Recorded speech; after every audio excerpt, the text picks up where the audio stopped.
আমি একবার নামাজে ছিলাম দাঁড়িয়ে কুষ্টিয়া জেলার হালসা বাস স্ট্যান্ড মসজিদে, মাগরিবের নামাজ দ্বিতীয় রাকাত চলছে। হঠাৎ আমার পাশে এক মুরব্বী, বিদ্যুৎ চলে গেল, উনি বলছে আজ যা কারেন্ট চলে গেল।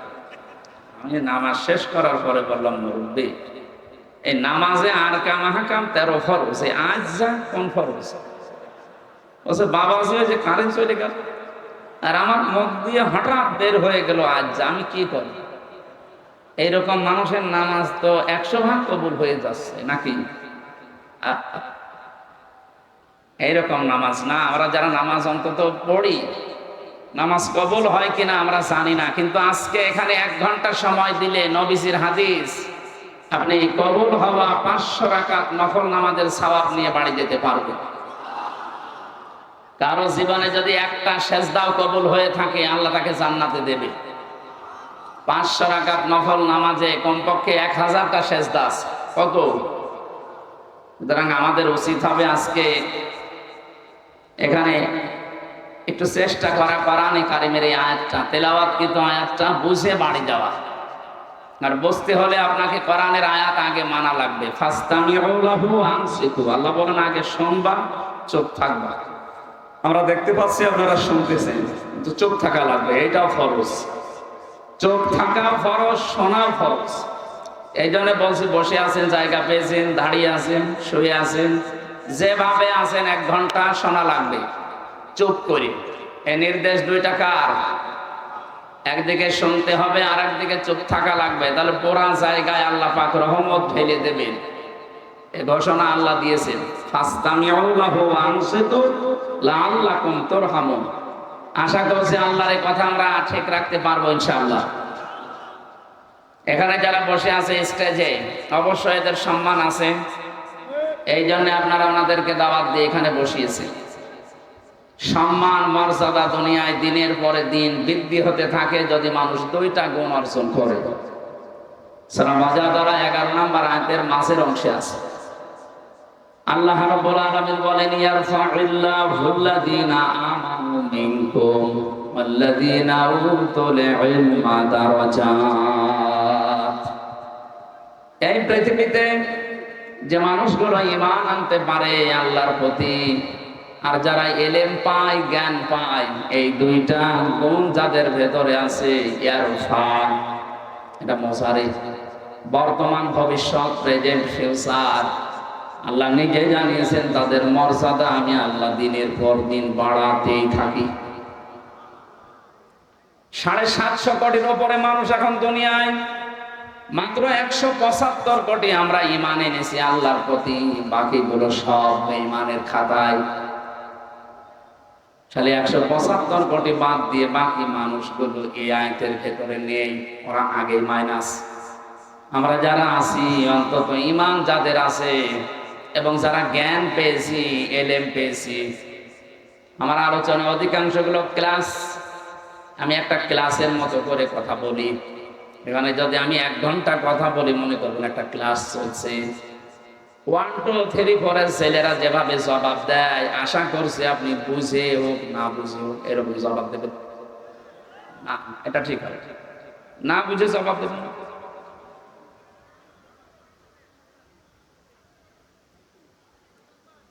একটা ছেলে এসে কাঁদছিল বাবার কাছে, ডাক দিয়ে বলে, কি কাঁদো কেন? বলছে আব্বা রেজাল্ট দিয়েছে। রেজাল্ট দিয়েছে, কাঁদো কেন? তুমি কি পাস করেছো না ফেল করেছো? কথা বলে না, খালি কেঁদেই যায়। বারবার জিজ্ঞাসা করে, বাবা হয়ে গেছে, বিরক্ত দিয়েছে থাপ্পড়। বলবি তো যে পাস না ফেল? ছেলেটা বলছে, আব্বা ফেল করলে তো কথা ছিল, ছিলাম 5-এ, নামিয়ে দিয়েছে 3। এখন আমার 5-এ উঠতে আরো 2 বছর লাগবে। আমি কাঁদতেছি এই কারণে। যেন একটা জবাব দিল, বললো আমি বুঝি না বুঝি হ্যাঁ বলে জবাব দেব। আমার মনে হয় ওরা 3 থেকে প্রতি নামাজ দরকার। আপনি বোঝার পরে জবাব দেবেন। ক্লাসে ছাত্র যারা আছে ওরা কি না বুঝে জবাব দেয়? না বুঝলে চুপ করে থাকবে। আর যদি বোঝে যে হ্যাঁ আমি বুঝলাম, তাহলে জবাব দেবেন 1, 2, 3, 4 এর ছেলে মেয়েদের মতো। কথা মনে থাকবে ইনশাআল্লাহ। আল্লাহ পাক বলেন ঈমান যাদের আছে এবং ইলম যারা পাবে, আজকের আলোচনায় যেহেতু কিছু জ্ঞান আপনি অর্জন করতে পারবেন আমি আশা করছি। কারণ যারা শুনতে আসে এই মানুষগুলোকে আল্লাহ শ্রেণী বিন্যাস করেছেন 3 ভাগে। এটা নাজিল হওয়ার পর থেকে আজকের এই দিন পর্যন্ত, এখান থেকে কিয়ামত পর্যন্ত যারা কোরআন শুনবে, এই মানবতাকে আল্লাহ 3টা শ্রেণীতে ভাগ করে দিয়েছেন। প্রথম নাম্বারে তারা যারা কোরআন শুনলে বাধা দেয়। যদিও বাংলাদেশে এখন আর সিস্টেম নেই, 15.5 বছর এটা ছিল। প্রশ্ন আসতে পারে কই কোরআনের অনুষ্ঠানে তো বাধা দেয়নি। হ্যাঁ, সরাসরি বলে না এটা চলবে না, কিন্তু এটা যেন হতে না পারে 14 জায়গায় পারমিশনের সিস্টেম করেছিল। একজন শুনেছিলাম নাকি তার বউকে খুব জোরে জোরে কেল দিত। একদিন বলছে তুমি কি আমারে রাখবা না? স্বামী বলছে কিলের ওজন দেখে টের পাও না? তোমার যে আমি যে জোরে কিল মারি তুমি কি ওজন দেখে টের পাচ্ছ না? তোমারে কি রাখবো কি রাখবো না? ওরা সরাসরি 15.5 বছরে বলে না যে কোরআন চলতে দেব না। কোরআন যেন মানুষ শুনতে না পারে তার সব ব্যবস্থা ওরা করেছিল। এই অনুষ্ঠানটা আগস্টের 5 তারিখে যদি হতো, 14 জায়গায় অনুমতি নেওয়া লাগতো, তারপরও জালেমরা দিত না। এই ওই ভাইটারে বসান তো, কি আপনার সমস্যা কি? যে যেখানে জাহান্নামে যাক আপনি বসেন। আপনি দাঁড়ান, আপনি দাঁড়ালে হবে না, আপনি বসা লাগবে না, কিচ্ছু লাগবে না, আপনি বসেন, আগে বসেন।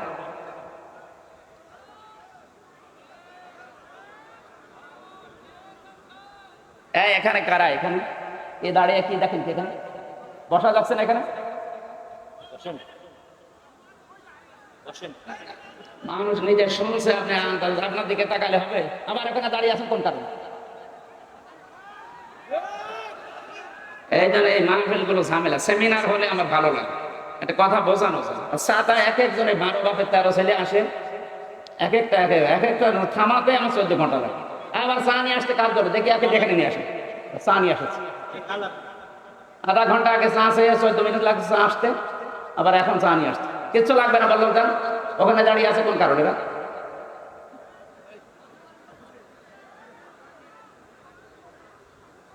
মানুষকে জেনে শুনে এই বিভাগের উল্টাপাল্টা নাম দিয়েছিল নাকি বুঝে শুনে দিয়েছিল?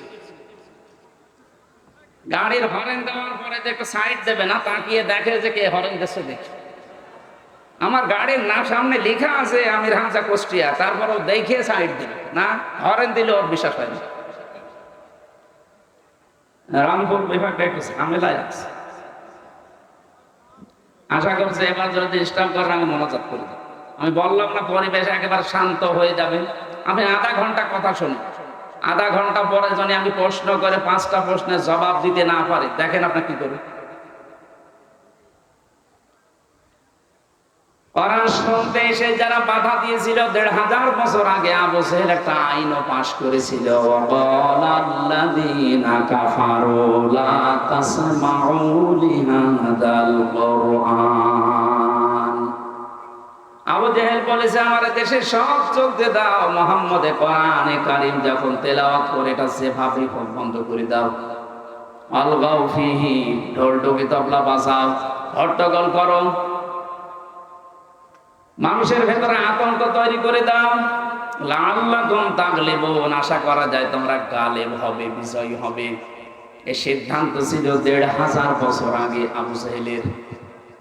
আমার তো মনে হচ্ছে 2009 থেকে 24 সাল পর্যন্ত এই সিদ্ধান্ত হয়তো সরাসরি অনেকে নেয়নি, কিন্তু ইনডাইরেক্ট অনেকেই নিয়েছিল। যাদের কাছে অনুমতি নেওয়ার জন্য যাওয়া লাগতো, অধিকাংশ গুলো আল্লাহ তো অবিশ্বাসী। 630টা থানার ভেতরে প্রায় 450 থানার ওসি ছিল। আগে যাওয়া লাগতো থানায়, এরপরে উপজেলায়, এরপরে ডিসি অফিসে, এসপি অফিসে। যারা আছে অধিকাংশ গুলো ওরা তো কোরআন শরীফ যেন বন্ধ হয় সেই লাইন করবে। একটা সত্য ষড়যন্ত্র এই জায়গায় ছিল। আল্লাহ আমাদেরকে বাঁচিয়েছেন। আমরা আশা করছি এই দেশে যারা দায়িত্বে ছিল, 1628টা চেয়ার ছিল এই দেশে মেন চেয়ার। কয়টা? 1628টা চেয়ারে মেন যারা দায়িত্ব পালন করেছে আমার যতটুকু জ্ঞান বুদ্ধি আছে বাস্তবতায় আমি যা দেখেছি অধিকাংশ সবগুলো এরা জালেম। হয় নিজে জুলুম করেছে অথবা জুলুমের সাপোর্ট দিয়েছে। অন্যায় যে করে, অন্যায় যে সহ্য করে, দুইজনই অপরাধী। কথা বলেন না কেন? বিশ্বনবীর হাদিস তিরমিজি শরীফ, নবীজি বলেন কেউ যদি জুলুম করে, তুমি যদি জানো যে লোকটা জালেম, এরপরেও যদি কেউ প্রত্যক্ষ পরোক্ষ ভাবে তাকে সাহায্য করে, সহযোগিতা করে, আমি নবী বলছি ওই লোকটা আমার উম্মত থেকে বের হয়ে যায়। 15.5 বছরে যারা জুলুম করেছে, এই 1628টা চেয়ারে বসে বসে আমরা চাই এই জালেমদের চেয়ারে যেন আর কোনো জালেম বসে না থাকে। ছাত্র জনতা জীবন যখন দিয়েছে, একজন দুইজন না, 3732 জন মানুষ অলরেডি জীবন দিয়েছে। 2780 জন এখন হাসপাতালে কাতরাচ্ছে। এতগুলো মানুষের জীবনের বিনিময়ে যে স্বাধীনতা সংস্কারের জন্য তারা জীবন দিয়েছে, আমরা চাই এদেশের কোন চেয়ারে আর জালেম থাকবে না, সবগুলো চেয়ার সংস্কার হবে। যতদিন পর্যন্ত চেয়ারের হাত খোলা না থাকবে ততদিন ন্যায় বিচারে দেশে কায়েম করা সম্ভব না। আমাকে বানানো একটা মামলা দিয়ে 3টা বছর ফাঁসির কন্ডেম ছেলে রেখে দিয়েছিল। কিছুদিন আগে দেখলাম আমার মামলা সব খারিজ হয়ে গেছে। আদালত আমাকে জিজ্ঞাসা করছিল যে কেমন লাগছে এখন? লাগছে তো ভালো, কিন্তু 3 বছর তো মামলা আপনার হাতে ছিল, কেন জামিন দিলেন না? উনি ইশারা দিয়ে আমাকে বোঝাচ্ছে, হুজুর কিছু করার নেই, আমার হাত বাঁধা ছিল। কি ছিল? এখন যেহেতু হাত খোলা আছে, এখন আর আমার বাধা নেই। এইরকম মামলা না, যত মামলা এখন আমার কাছে আসবে, আমি এখন ন্যায় বিচার 100 ভাগ করতে পারবো। আমরা চাই এদেশে যত চেয়ার আছে, কোন চেয়ারের হাত আর বাধা থাকবে না, সবার হাত থাকবে আবু সাইদের মতো খোলা। রংপুরের মানুষ একটা বিষয় দেখিয়ে দিয়েছে দুনিয়াকে। রংপুরের নামই অনেকে জানতো না, জানলেও মফিজ বলে জানতো, কিন্তু এই নামটা আল্লাহ এত উপরে তুলে দিয়েছে, হোয়াইট হাউসে পর্যন্ত এখন আবু সাইদের নামে জিকির হচ্ছে। আপনাদের আরেকটা সুসংবাদ আছে, গরিব মানুষ তো এই রংপুর বিভাগে, গরিব মানুষেরা জান্নাতে যাবে ধনীদের চাইতে 500 বছর আগে। সুতরাং ঢাকা, চট্টগ্রাম, সিলেট,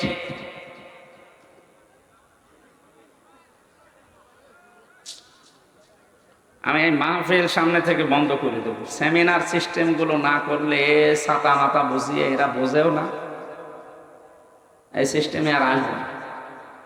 কোনো অডিটোরিয়ামে, কোনো মসজিদে, কোনো সিস্টেম অনুযায়ী যেখানে অন্তত মানুষগুলোকে 100 জন থাকলে অন্তত 98 জন বোঝে, এরকম জায়গায় কথা বললে ভালো হয়, আমারও কষ্ট কম হবে। ছাতা থামাতে আমার হাত লেগে যাচ্ছে। আপনারা, আমি বললাম যে আপনি যাই করেন কথা বলবেন না। কি দেখবেন? কি আমার কি পরিমাণের মতো জিনিসপত্র আছে? বলেন, কে দেখবে বলেন তো? হ্যাঁ, আমার কি আছে দেখার মতো? আমার শরীর চলে না, আমার কি দেখবেন? কি এই জামাটা আজকে নতুন করে যে দুধালা হুজুর বানিয়ে দিয়েছে, বানিয়ে দিয়েছে তাই গায়ে দিয়েছে। আমার কোনো কিছুর এখন সিস্টেম ঠিক নেই। 24 ঘন্টা জার্নির উপরে, আজকে 3টা চলছে। এটা কতক্ষণ পারা যায়? এই যে 10-12 দিন হাসপাতালে ছিলাম, ওই সময় যে মাহফিল গুলো পারি নাই, তারা এখন শোধ তুলে নিচ্ছে। হুজুর বাসে বাসক মরে যায়, আমারটা করে দিয়েছে। এই জন্য আমার শরীর পারছে, এখন যদি একটু ঘুমাতে পারতাম তো ভালো হতো। ডাক্তাররা বলছে আপনি রাত জাগলে কিন্তু আবার ওই মাথার ওই সমস্যা দেখা দেবে। 10টার ভেতরে আপনি যে কোনো কায়দায় ঘুমিয়ে পড়েন। তা আপনারা তোলেনি তো 9:30 10টায়, ঘুমাবো কখন? আশা করছি একটু সময় দেন আমারে। বারবার এক কথা বলা ঠিক না। যা করেন কথা বলবেন না। আমরা দেখতে পারেন আর না পারেন, এখন আর কিছু করার নেই। যা করেছে এইটাই থাকবে। আপনি দরকার কালকে ইন্টারনেট থেকে নামিয়ে নেবেন, কিন্তু কথা বলবেন না। একেবারে নিস্তব্ধ হয়ে যান ক্লাসের মতো। আমার বিশ্ববিদ্যালয়ে যতগুলো ক্লাস করেছি, ডক্টর লোকমান, ওনার ক্লাসগুলোতে 40 থেকে 45 মিনিট আমার মনে হচ্ছে কোরআন নাজিল হচ্ছে। এক একটা আয়াতের এত গভীরে চলে যেতেন তিনি। মানুষও 45 মিনিট না, 45 ঘন্টা যদি ক্লাস নিত তাও মানুষ বসে থাকবে, কিন্তু বোঝার মতো যোগ্যতা থাকা লাগবে। দেখেন তো স্টেজে একটা মানুষ কথা বলছে কিনা, বুঝবেন তো বিষয়টা, নাকি এই লোক দেখানোর জন্য এসেছেন আপনি?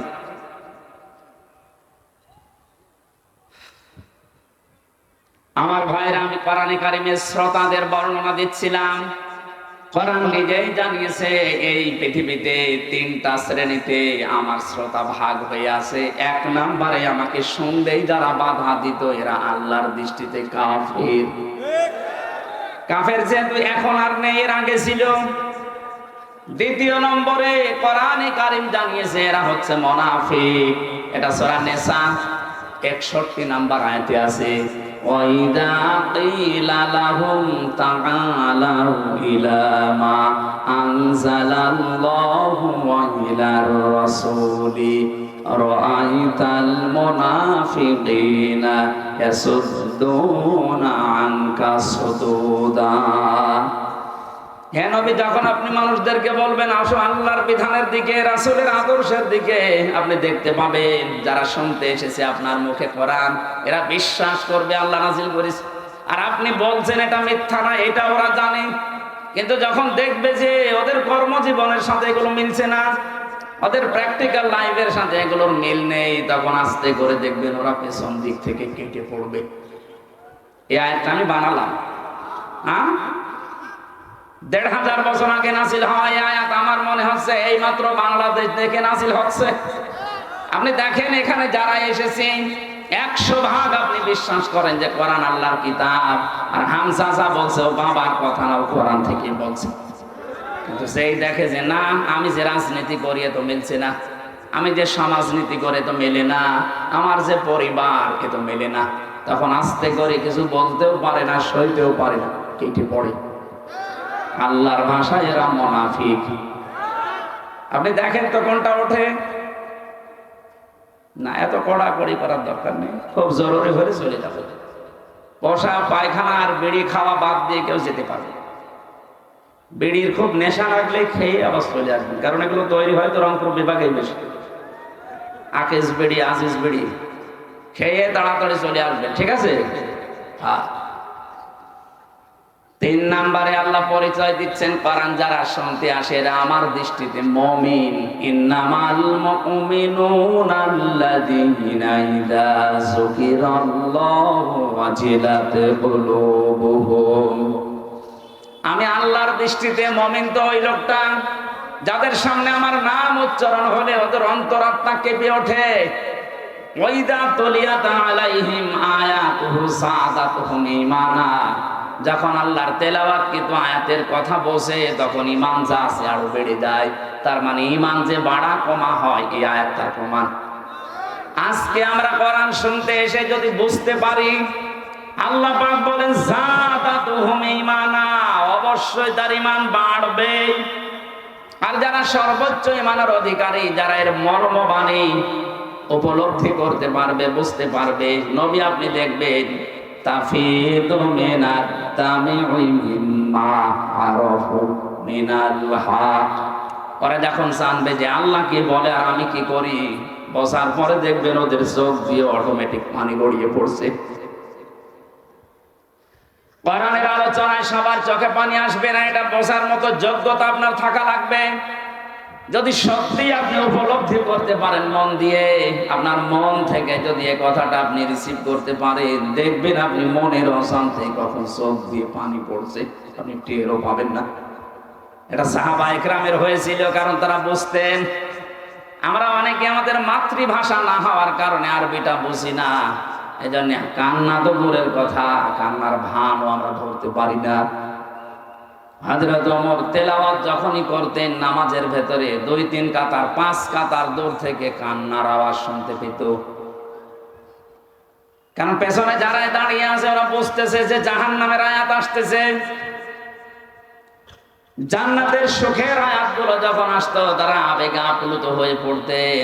আমরা আয়াত থেকে শিক্ষা নেবার বিষয় ছিল কোরআন শুনলে বোঝার পরে তাদের ঈমান আল্লাহ বাড়িয়ে দেবে।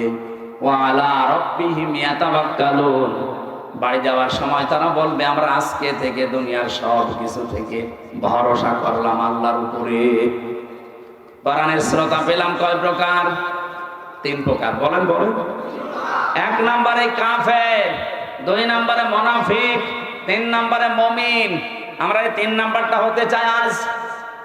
আল্লাহ কোরআনের আয়াতে যেটাই বলেছেন ওটা উপলব্ধির মাধ্যমে যেন তেলাওয়াত শুনে বুঝে এখান থেকে তাওয়াক্কুল নিতে পারি আল্লাহর উপরে। বলেন আমিন।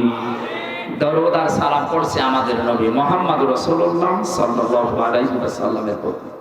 আমি এখানে একটা বিষয় ক্লিয়ার করে নিই কয়েক মিনিটে। যারা আল্লাহর বিধান মানে এই ঘোষণা দিয়েছেন যে আমি নামাজ পড়ি, আমি রোজা রাখি, আমি হজ করে এসেছি, আমি দান সাদকা করি, এই যে চারটা বিধানের কথা বললাম, এই বিধানগুলো কার? আরো জোরে বলেন তো। নামাজের বিধান কি রাসূলুল্লাহ? রোজার বিধান রাসূলুল্লাহ? বলেন। হজ করা এটা কার বিধান? দান করা এটা কার বিধান?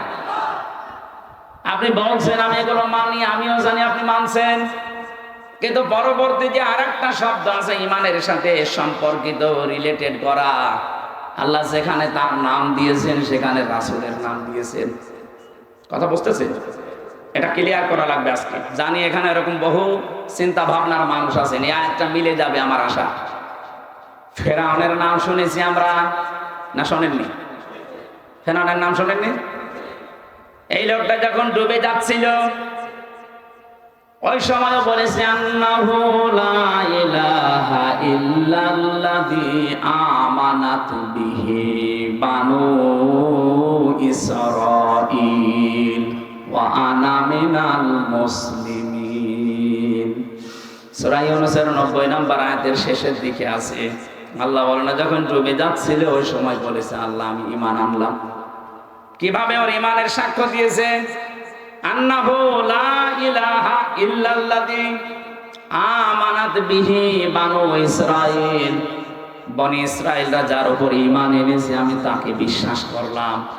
ওয়া আনা মিনাল মুসলিমিন, আমি তো মুসলমান, এরপরও আমি কেন বারবার ডুবি আর উঠি? ফেরেশতারা আমারে বারবার সবাই কেন?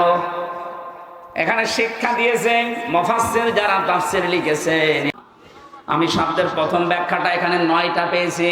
কোন মানুষ যদি সত্যি তাকওয়া অবলম্বন করতে পারে, নবীজি যে বললেন তাকওয়ার পাতিহ নিয়ে যাও, তার মানে আপনাকে বুদ্ধিমত্তা নিয়ে চলা লাগবে। আজ এটা সবচাইতে বেশি প্রয়োজন বাংলাদেশের। যে ষড়যন্ত্র আরম্ভ হয়েছে এখানে বুদ্ধিমত্তা ছাড়া টিকে থাকা সম্ভব না। ওই আলা ভোলা হয়ে থাকলে আপনি নিজে হারিয়ে যাবেন। কথা বুঝতেছেন? বুদ্ধিমত্তা লাগবে। তাকওয়ার অর্থ হচ্ছে বুদ্ধিমত্তা, চারিদিকে খেয়াল করে চলা। আপনি দেশের কোনো খবর রাখেন না, পরিবারের কোনো খবর নেই, সমাজের কোনো খবর নেই, আপনার এলাকার কোনো খবরও জানেন না। না, আপনার মতো পাগল দিয়ে আল্লাহর দরকার নেই। আপনার এমনিতেই পাবনায় রেখে আসা লাগবে।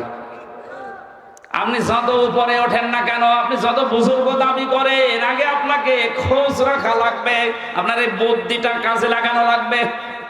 যারা তাদের এই আকল, এই বুদ্ধিকে কাজে লাগায় না, এই মানুষগুলো জাহান্নামী। সূরা মুলকের 10 নম্বর আয়াতে আছে আকালু লাউ কুন্না নাসমাউ আও নাকিদু মা কুন্না ফি আসহাবিস সাঈর।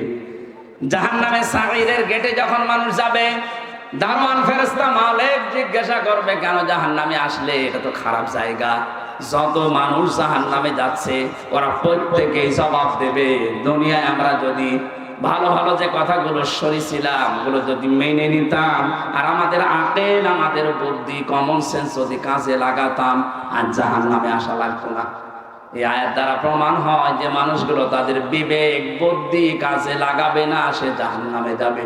আমরা যেন পাগলামি করে না থাকি, সচেতন হই। আহ্বান জানাচ্ছি, যারা পালিয়ে গেছে ওরা কিন্তু বসে নেই। বিশেষ করে এই যে সাবেকটা, মানে বাইরের দেশে এখন ছড়াচ্ছে, বিভিন্ন দেশে দাদা বাবুদের কাছে, মোড়লদের কাছে, যে আমি নির্বাচিত ছিলাম, আমাকে জনগণ উৎখাত করে দিয়েছে। না, এটা মিথ্যা কথা।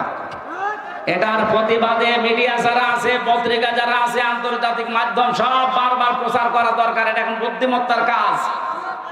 সাংবাদিক মাহমুদুর রহমানের ঘোষণা আজকে শোনেননি? আপনি কোন দেশে থাকেন, শেষে নিজেও হারিয়ে যাবেন, মা পায়ের তলা মাটি থাকবে না। উনি সারা বিশ্বের মোড়লদেরকে এখন আহ্বান জানাচ্ছে যে আমি নির্বাচিত, সরকার আমাকে উৎখাত করেছে। এত বড় মিথ্যা কথা আপনি বলতে পারলেন? আপনি যদি কুকুরকেও জিজ্ঞাসা করেন যে 15.5 বছরে কে নির্বাচিত ছিল, ও ঘোড়ার মতো হাসবে। শয়তানকে যদি জিজ্ঞাসা করেন, শয়তান বলবে আমার চাইতে শয়তান তো কেউ নেই। এত বড় মিথ্যা কথা আমি জীবনে বলি। আপনি কিসের নির্বাচিত? 154 যে নির্বাচনের আগে হয়ে যায়, আর একবার ভোট হয়েছে, দিনের ভোট রাতে হয়ে যায়, কিভাবে আপনি নির্বাচিত মনে করেন আপনাকে? আর বাইরের মানুষকে এটা খাওয়াবেন, আর বাইরে আর কেউ নেই। এক মুশফিকুল ফজল সাংবাদিকই যথেষ্ট আপনার এই মিথ্যাচারের জবাব দেওয়ার জন্য। আমাদের উচিত হবে এই মিথ্যাচার বন্ধ হওয়ার জন্য সব গুরুত্বপূর্ণ ভূমিকা রাখা লাগবে। এখন যারা দায়িত্বে আছে, তা প্রধান উপদেষ্টা সহ প্রত্যেকের এখন সবচাইতে বড় দায়িত্ব খুব তাড়াতাড়ি একটা সম্মানজনক সময় নিয়ে যে মানুষগুলো জালেমদের ওই চেয়ারে বসে আছে ওদেরকে লাথি দিয়ে নামিয়ে দিন। 100 জনের প্রায় 65 জন আমরা জানছি নেমে গেছে, আর বাকি 35 জন আছে। এগুলো যেন জালেমদের চেয়ারে না থাকে, এগুলো সব নামিয়ে দিয়ে এই দেশে একটা নির্বাচনের মাধ্যমে নির্বাচিত সরকারের হাতে দেশটা তুলে দেন। এই জালেমদের সব চক্রান্ত বন্ধ হয়ে যাবে। বলছে আমি নির্বাচিত। কিসের নির্বাচিত? আমার সাথে এক ওসি ছিল, ওই যে নুসরাত হত্যা মামলা ফেনীর। একদিন আমি তওবার ব্যাখ্যা করছিলাম কারাগারের ভেতর। উনি আমার বলছে, হুজুর আমার তওবাটা দেখেন তো কিভাবে। রাত 12টার পর থেকে আমার দল বলসা ছিল, এদের কিনে আমি বিভিন্ন কেন্দ্রে ভোট কাটা আরম্ভ করলাম আল্লাহর নামে। আল্লাহর নামে ভোট কাটতে কাটতে একেবারে ফজর পর্যন্ত বাক্স জমা দিয়ে দিলাম। গোসল করার পরে, ওযু করার পরে এবার আমি নামাজে দাঁড়ালাম। আল্লাহু আকবার। নামাজ শেষ করার পরে পড়লাম আস্তাগফিরুল্লাহ। হুজুর আমার তাওবা হয়েছে। আমি বললাম তাওবা হয়নি, ভণ্ডামি হয়েছে। আরে ভাই, আপনি তো আল্লাহর কাছে দোষ করেননি যে আস্তাগফিরুল্লাহ পড়বেন, আপনি তো দোষ করেছেন হামজার কাছে। আমার মতো 4 লক্ষ হামজা একটা এমপি বানাতে লাগে 3.5 থেকে 4 লাখ। এই 4 লক্ষ মানুষকে আপনি ধোঁকা দিয়ে বোকা বানিয়ে দিনের ভোটটা আগের রাতেই করে ফেললেন। আপনি এখন আল্লাহর কাছে মাফ চান, আস্তাগফিরুল্লাহ। কিয়ামত হয়ে গেল, আপনার মাফ হবে না যতদিন হামজা আপনাকে মাফ না করবে। সবচাইতে দুঃখের বিষয়, হামজা শুধু একা না, এই 15.5 বছরের ভেতরে বহু হামজা দুনিয়া থেকে মরে গেছে। আপনি তার কাছে ক্ষমা চাবেন কি করে? সুতরাং আপনার দুনিয়াও শেষ, আখিরাত তো শেষই। এই জালেমদের জুলুমের সাথে যারাই সম্পৃক্ত ছিলেন, যারা বিশেষ করে গুমের সাথে, এই যে ইলিয়াস আলী গুম হয়ে গেছে, তার পরিবারটা কি অবস্থায় আছে যারা গুম হয়েছে তারা জানে। আমার বিশ্ববিদ্যালয় কুষ্টিয়া থেকে 2 জন ভাই আমাদের সামনে থেকে হাওয়া হয়ে গেল, মোকাদ্দাস আর অলিউল্লাহ। আজ 10 বছর এখন খোঁজ নেই। আমার মনে হয় এই দেশে যারা দায়িত্বে আছে এমন কঠোর হবেন গুমের বিরুদ্ধে, কিয়ামতের আগে যেন এই দেশে কেউ গুম না হয়। এটা মানবতার সাথে যে কত বড় উপহাস। যার ছেলে গুম হয়, বাবা গুম হয়, সে বুঝতে পারে। আপনি তো টের পাচ্ছেন না, আপনার তো কেউ গুম হয়নি। বিশেষ করে যারা আয়না ঘরের সাথে জড়িত, এই মানুষগুলোকে আল্লাহ মাফ করবে কি কায়দায় আমার তো বুঝে আসে না। আমি নিজে মাত্র 10 দিন ছিলাম আয়না ঘরে, তাই আমি পাগল হয়ে গেছি। আর যারা 8 বছর, 10 বছর, 14 বছর পর্যন্ত আছে, আমার যখন রাতের বেলা নিয়েছে তো আমি দেখেছি বিভিন্ন দেওয়ালে লেখা আছে, ভাই এই মোবাইল নাম্বারটায় বাইরে যদি যেতে পারেন একটু বলবেন যে আমি বেশি আছি। আমি 1 বছর 2 বছর না, 14 বছর পাটকা পড়ে আছে। এরকম মানুষের কান্নার আওয়াজও শুনেছি। জিজ্ঞাসা করেছি ভাই কতদিন আছেন, আমারে বলে এটা কোন বছর, কোন মাস, কি বার আজ কিচ্ছু জানি না। এটা যে কোন বছর, কয় সাল, এটা 24 সাল জানে না। কোন মাস চলছে, কি বার, কয়টা বাজেও জানে না। 2 দিন 5 দিন না, 14 বছর, 10 বছর, 8 বছর। যার যার ঘরের সামনে দেখলাম দেওয়ালে ছোট ছোট করে লেখা আছে, ভাই যদি কেউ একটু বাইরে যেতে পারেনি নাম্বারটা আমার পরিবারকে জানাবেন যে আমি বেশি আছি। আমার সাথে মুফতি ফখরুল সাহেব ছিলেন, উনি আমার মাঝে মাঝে বলতেন, হামজা ভাই আপনার সাথে কি করেছে জানি না, তবে আমার এই হাত পায়ের ভেতর দিয়ে এইভাবে দেওয়ার পর সামনে যে লোহার ব্যারিকেড থাকে ওর সাথে দিয়ে চেন দিয়ে আটকে দিত। 2-5 মিনিট 10 মিনিট 1 ঘন্টা পরে খুলে দেন না, বছরের পর বছর 1.5 থেকে 2 মিনিট সময় দিত টয়লেট করার জন্য। পচা খাবার দিতে, সকালে ছোলা কয়েকটা, দুপুর বেলা খাবার দিয়েছে মাখিয়ে, মনে আছে কেউ মাখিয়ে ফেলে দিয়েছে, খেতে পারে না সেটা দিয়েছে। দেখতাম আমার সাথে ফাঁসির ওই কন্ডেম সেলের ভেতরে শেষের কয়েকদিন ছিল, 60 হয়ে হাত পা ছেড়ে দিয়ে শুয়ে আছে। কি গো, এরকম করে শুয়ে থাকেন? আমার বা হামজা, শুয়ে থাকা যে কত বড় নিয়ামত তুমি বুঝবা না। তোমার তো মাত্র 10 দিন নিয়েছিল, আর আমি কয়েক বছর পর্যন্ত এইভাবে ছিলাম, পায়ের ভেতরে হাত দিয়ে শুয়ে থাকা কত বড় নিয়ামত এখন আমি টের পাচ্ছি। আমার মাজার হাড় পর্যন্ত ব্যথা হয়ে গেছে, এখন এই যে 60 হয়ে শুয়ে আছি হাত পা ছেড়ে দিয়ে, আমার মনে হয় সবচেয়ে বড় নিয়ামত এটা। এত বড় কিছু আপনি করতে পারলেন একটা মানুষের সাথে। কি করেছিল সে? সে একটা রাজনৈতিক দলের একটা সভাপতি, আমির, তারে আপনি এভাবে গম করে আয়না ঘরে রেখে এইভাবে কষ্ট দিতে পারলেন। আমার মাঝে মাঝে মনে হতো, আল্লাহ, যারা আমাদের দায়িত্বটা পালন করে এরা এখান থেকে বাড়ি যাওয়ার পরে ঘুমায় কি করে? হয় লাল পানি খায়, নাই ঔষধ খায়, কোনো বড়ি খায়, ঘুমের, তাছাড়া ঘুম আসার কথা না। এখানে যারা ঘুমের সাথে জড়িত, খুনের সাথে জড়িত, বিশেষ করে আয়না ঘরের সাথে, এদের জীবনেও মাফ হবে না যতদিন পর্যন্ত ওদের ওই মানুষগুলো মাফ না করবে। আর আমি জানি এই দেশের 18 কোটি মানুষও যদি এই আয়না ঘরের সাথে যারা জড়িত এদের মাফ করে দেয়, ব্যারিস্টার আরমানের বউ জীবনও মাফ করবে।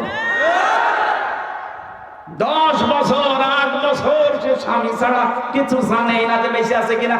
প্রশ্ন আসতে পারে বিদেশে যে থাকে, বিদেশে যে থাকে কিন্তু জানে যে স্বামী আছে, আর এমন জায়গায় আছে ও তো জানে না যে মরে গেছে না বেঁচে আছে।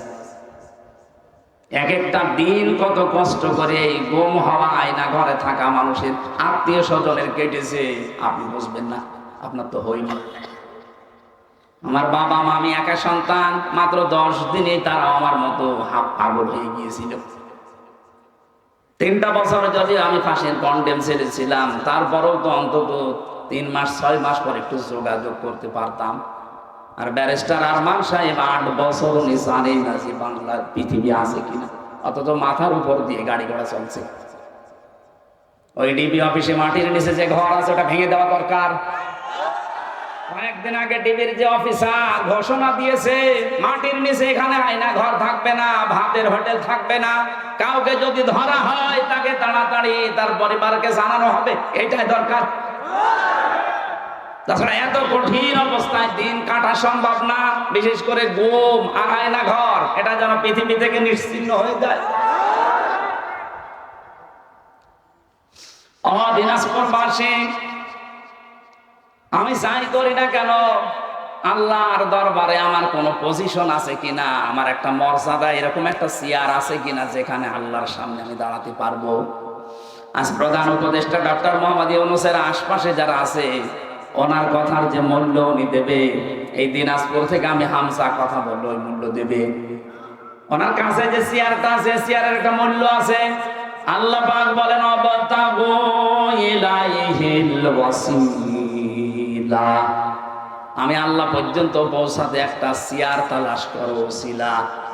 বাংলাদেশে আয়াতটা নিয়ে যেহেতু ভেজাল আছে, আমি নিরসন করছি। বহু দরবার থেকে, বিশেষ করে ভণ্ডদের দরবার, এই আস্তানা থেকে কথা আসতেছে, অবতাগু ইলাইহিল ওয়াসিলা, আল্লাহকে পাওয়ার জন্য ওসিলা তালাশ করো। তার মানে পীর সাহেব ধরো। কে বলেছে আপনাকে? এখানে ওসিলা শব্দের 2টা অর্থ। 1 নাম্বার ওসিলা মানে নেক কাজ, 2 নাম্বারে ওসিলা মানে নবীর সম্মান। আপনি যদি বিপদেও পড়ে যান দুনিয়ায়, আপনি যদি দোয়াও করেন, তাহলে দোয়া করা লাগবে আপনার নেক কাজের ওসিলা দিয়ে, যে আল্লাহ আমি কিচ্ছু করি নাই, কিন্তু এমন একটা কাজ তোমাকে উদ্দেশ্য করে, তোমাকে জানাশোনা করে করেছিলাম তোমার ভয়ে। কেউ জানে না এই নেক কাজের কথা, শুধু তুমি জানো আর আমি জানি। সুতরাং আজকে যদি বিপদে আসি, এটা মুক্ত করার জন্য ওই নেক কাজের ওসিলায় আমার মুক্ত করে দাও। আপনারা যদি বিপদে পড়েন মারাত্মক, তাহলে জীবনের নেক কাজ যেটা গোপনে করেছিলেন, হয়তো একটা লম্বা করে সেজদা দিয়েছিলেন, কেউ জানে না, আমি জেলখানার ভেতরে দেখেছি অনেক আলেমকে 40 মিনিট 45 মিনিট 1 ঘন্টা 1.5 ঘন্টা সেজদায় পড়ে আছে। মাওলানা মামুনুল হককে পেয়েছিলাম, আমির জামাত ডাক্তার শফিকুর রহমানকে পেয়েছিলাম। এ মানুষগুলোর এক একটা সেজদা চলে যেত 40 মিনিট 45 মিনিট। সুবহান রাব্বিয়াল আলা, এটা 3 বার বলতে 1 মিনিটও লাগে না। 1.5 ঘন্টা সময় কি করছে? নফল নামাজে মাসলাটা জেনে রাখবেন, নফল নামাজে নফল সেজদায় যে আপনি মাতৃভাষায় বাংলাতেও যদি বলেন ওটা তাড়াতাড়ি কবুল হয়। এই জন্য আপনি লম্বা করে সেজদা দেবেন, যেটা আপনি আর আল্লাহ ছাড়া কেউ জানে না। বিপদে পড়লে ওই নেক কাজের ওসিলা দিয়ে বলবেন, আল্লাহ ওই ওসিলায় আমার আজকে বাঁচাও। আর ওসিলা শব্দের অর্থ আমরা বানিয়েছে বিভিন্ন দরবার থেকে। পীর সাহেব ধরো, এটা আল্লাহর ওলি, এর কাছে ওসিলা ধরো, এটা হচ্ছে মুশরিকদের কাজ। লিয়াকাররিবুনা ইলাল্লাহি যুলফা, সূরা জুমারের 2 নম্বর আয়াতে আছে। আল্লাহ পাক বলেন, হে নবী, এই মুশরিকদেরকে যদি জিজ্ঞাসা করেন যে পূজা করো কেন, ওরা বলবেন না, এই দেবতার পূজা আমরা করি না, এদেরকে আমরা এই হাত জোড় করি, মাথা নিচু করি এই জন্যে, কারণ এদের মাধ্যমে আমরা আল্লাহর কাছে পৌঁছাতে চাই। এই ধারণাটা মুশরিকদের, ওইটা এখন বাংলাদেশের মুসলমানদের ভেতরে ঢুকেছে। এজন্য আল্লাহর কাছে আপনি চাইবেন সরাসরি, কোনো মাধ্যম লাগবে না, কোনো ভায়া লাগবে না, কোনো দালাল লাগবে না। এক কথা বলেন না কেন? এই দালালি করে করে অনেকে ব্যবসা প্রতিষ্ঠান খুলে খাচ্ছে, মাঝখান থেকে আপনার কথা আল্লাহর কাছে পৌঁছায় না। কোন কারণে? পীরের মাধ্যমে পৌঁছাতে হবে। আপনি সরাসরি বলতে পারেন না। আল্লাহ আপনাকেও যেমন বানিয়েছে ওই পীরকেও বানিয়েছে। এক কথা বলেন না কেন? এই জন্য সরাসরি আপনি চাইবেন আল্লাহর কাছে। অনেকে মনে করে আমার দাড়ি নেই, আমি কি করে চাবো? আরে ভাই, দাড়ি কি? আপনি তো আল্লাহর বান্দা, আফসোস করবেন যে দাড়িটা রাখতে পারি না, সামনে আমি রাখবো। আর অনুশোচনা নিয়ে অনুতপ্ত হয়ে জীবনে যখন সেজদা দিয়ে চোখের পানি ফেলে কাঁদবেন, দেখবেন আল্লাহ পাক একটা অজানা শান্তি দিচ্ছে। টাকা দিয়ে কিনতে পাওয়া যায় না। ওসিলা শব্দের দ্বিতীয় অর্থ হচ্ছে নবীজির সম্মান। আযান দেওয়ার পর একটা দোয়া পড়া হয় না? আবতাগু ইলাইহিল, কি বলা হয়? ওসিলা বলা হয়, হে আল্লাহ তুমি নবীর সম্মানকে আরো বাড়িয়ে দাও। আরশের পাশে একটা জায়গা থাকবে, ওখানে নবীজি 50,000 বছর একটা সেজদা দেবেন। এত লম্বা সেজদা দুনিয়াতে তিনি কেউ দেয়নি, কেউ দিতেও পারবে না। শেষে আল্লাহ বলবেন, দোস্ত বন্ধু মাথা ওঠাও, আজকে যার পক্ষে কথা বলবা তারে মাফ করে দেব। এই জন্য ওসিলা মানে যে ভুল ভাল বোঝায় আমাদেরকে, আমরা সতর্ক থাকবো। ওসিলার 1 নম্বর অর্থ নেক কাজ, 2 নম্বর অর্থ নবীর সম্মান। এর বাইরে কোনো ওসিলার অর্থ নেই। যারা বলবে পীর সাহেব বানিয়েছে ওরা নিজেদের স্বার্থে। আল্লাহ রাব্বুল আলামিন বলেন, পৃথিবীতে যত ওসিলা হতে পারে, যত ওসিলা, তার মানে আমি আল্লাহর কাছে পৌঁছাতে যত মাধ্যম আছে, সবচাইতে উত্তম মাধ্যম হচ্ছে ওয়াজাহিদু ফি সাবিলিহি, আমি আল্লাহর রাস্তায় জিহাদ করা। জিহাদের নাম শুনলেই তো অনেকের মন খারাপ হয়ে যায়। আগে জঙ্গির কথা বলবে কিনা? জঙ্গি আর জিহাদ এক না। জঙ্গি নির্মূল করার জন্য জিহাদ লাগবে। আজও বাংলাদেশে জিহাদ বন্ধ হয়ে যায়নি। অন্যায় যেখানে, প্রতিবাদ সেখানে, এর নাম জিহাদ। এটা যদি আজ আমরা চালিয়ে যেতে পারতাম, মাঝে মাঝে যে গর্ত থেকে উকি ঝুঁকি দিয়ে বিশৃঙ্খলার চেষ্টা করে, এইগুলো বন্ধ হয়ে যেত। আর ওখানে বসে বসে উনি মোবাইলে মানুষকে জানাচ্ছে যে বিএনপি আর জামাতের বাড়িতে আগুন লাগাও। শয়তান কত বড় শয়তান! পালিয়ে যাওয়ার পরও লজ্জা হয়নি। আমার মনে হয় ওইদিন ছেড়ে দেওয়া ভুল হয়ে গেছে। কথা বলে না কেন? আর 5 মিনিট হলে জনগণ যে বিভিন্ন জিনিস পেয়েছে, ওইগুলো পেয়েছি তো। তাহলে আর বলতে পারতো না এখন যে জামাত আর বিএনপির বাড়ি তোমরা ওইভাবে আগুন লাগাও। আগুন লাগাবো মানে 15.5 বছর এদেরকে বাড়িতে থাকতে দিয়েছেন, এদের ব্যবসা প্রতিষ্ঠান ধ্বংস করেছে, এদের দলীয় পরিচয় নেই, এই জন্য ভালো ভালো চেয়ারে বসতে দেন। কথা বলে না কেন? কয়েকদিন আগে যে এসপি সাহেবের সাথে দেখা করলাম রাজশাহী বিভাগের, উনি আমার বলছিল 15.5 বছর আমার সব যোগ্যতা ছিল, কিন্তু ওএসডি করে রেখে দিয়েছে। এবার আমি দায়িত্ব পেয়েছি। গোপন অনেকগুলো কথা উনি জানে। আমাকে বারবার বলছিলেন যে এটা হতে যাচ্ছে সামনে। ঠিক দেখছি, মিলে যাচ্ছে। আমরা যারা ওই 14 দল বাদ দিয়ে যারা এদেশে আছি, সব আমরা মাজলুম, সে যে দলের লোক হোক। এই কথা বলছে না কেন? আপনি কি মনে করছেন বিএনপির লোক মাসলুম না খেয়ে বলেছে ওদের এক একটা জনের জন্য আমি মামলা পেয়েছি 313টা, 508টা পর্যন্ত মামলা পেয়েছি। একজন আমার খাবার দিত, জিজ্ঞাসা করলাম কি করেন? বলছে আমার বাড়ি হচ্ছে বড়গোনা, বিএনপির যুগ্ম সম্পাদক ওই জায়গায়। মামলা কয়টা দিয়েছে? বলছে 313টা। 313টা মামলা আপনি হিসাব করতে পারেন? আপনাদের মহাসচিবের নামে 183টা মামলা ছিল ওই সময়, এখন মনে হয় আরো বেড়েছে। কারণ আমি 500টা 508টা পর্যন্ত মামলা আমি পেয়েছি। আরে ভাই দিনই তো হয় না, 365 দিনে বছর 508টা মামলা, ও সারা জীবন শুধু হাজিরায় দিয়ে যাবে। কি জুলুম করেছে বলো তো? এইগুলো বাইরের দেশ দেখে না। এই ট্রাম্প এটা মুসলমানদের প্রকাশ্য শত্রু। এই পালিয়ে গেছে ওনার বান্ধবী, ও এখন উল্টা পাল্টা ছড়াচ্ছে বাংলাদেশে নাকি সংখ্যালঘু নির্যাতন হচ্ছে। ওরে শয়তান! বাংলাদেশে ইসলামপন্থী এবং এই দেশে যারা বিশ্বাস করে দেশ আমাদের, তারা 5 তারিখের পর থেকে আজ পর্যন্ত মন্দিরগুলো পাহারা দিচ্ছে। কি সমস্যা কি? আমি শেষ করে দিলে ভালো হয় আমার। না, আমার তো আবার বাসা লাগছে। আজকে 3টা চলছে, 11টা বাজতেছে, আমি তো ঘড়ি দেখি নাই। মাদ্রাসার মাহফিল আমারে দেবেন না ভাই। আর যারা আছে ওসব টাকা পয়সা কালেকশন করতে পারে, তুলতে পারে, ওদেরকে নিয়ে আসবেন। আমি গেলে এগুলো পারি না। এখানকার সভাপতি, প্রধান অতিথি, বিশেষ অতিথি কারা আছে?